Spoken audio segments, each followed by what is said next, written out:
Formaliser et conscientiser ces compétences nécessite un détour par l'explicitation de ces dernières. Cette explicitation permet de prendre conscience à la fois des compétences dont on est porteur, mais aussi de leurs conditions de développement. Elle est un moyen d'auto-évaluation, d'auto-régulation et d'auto-reconnaissance qui soutient le sentiment de compétence et aide à se mettre en projet. L'explicitation des compétences n'est pas toujours un exercice facile pour les apprenants.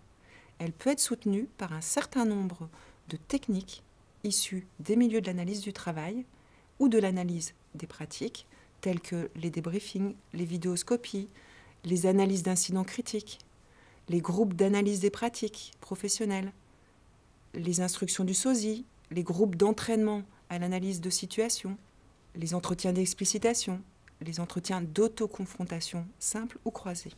Le journal de bord est typiquement un outil adapté pour l'écriture réflexive. Et il est aussi un moyen de prendre de la distance par rapport aux expériences d'apprentissage et de développement des compétences. Plusieurs outils existent pour aider à l'explicitation des compétences. Les portfolios ou portefeuilles de compétences, les livrets ou cahiers de compétences. Ils viennent soutenir la prise de conscience par les apprenants de leurs différentes acquisitions, encouragent une posture d'autorégulation des apprentissages et la projection dans l'avenir. Nous allons nous attarder plus longuement sur le portfolio et des outils développés dans le cadre du Master Ingénierie pédagogique de l'Université Paris-Ouest Nanterre. Le portfolio peut être structuré de manière globale à partir des objectifs de la formation, traduits en objectifs de compétences ou plus séquencés à partir des modules d'enseignement ou des unités d'enseignement. Un portfolio d'apprentissage permet de faire le point sur les compétences acquises. C'est un document de bilan des acquisitions. Un portfolio de développement professionnel amène l'apprenant à réfléchir aux conditions de développement des compétences qu'il cherche à acquérir ou rendre plus aisément mobilisables dans sa formation. Il est tourné vers l'avenir, proactif, tout en faisant le point, comme le premier, sur les acquisitions. De nombreux outils libres de droit, open source, existent pour créer des portfolios dynamiques, mais ils peuvent se présenter aussi sous forme papier.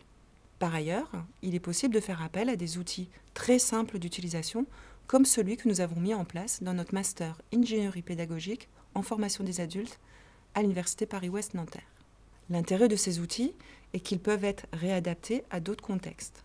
Ce premier tableau permet aux étudiants de faire le point sur les compétences acquises et les apprentissages réalisés. C'est aussi une manière de les faire réfléchir à leurs futures pratiques professionnelles, ici en l'occurrence d'ingénieurs pédagogiques, dans l'analyse de la mise en relation des ressources pédagogiques qui leur ont été proposées et des apprentissages visés. Ils sont amenés à le renseigner soit seuls, soit en petits groupes.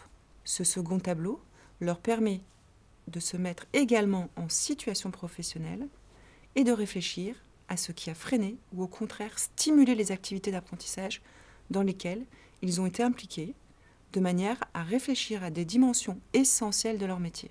Cela les amène à approfondir certains concepts et à aller plus loin que les situations d'enseignement-apprentissage qui sont proposées.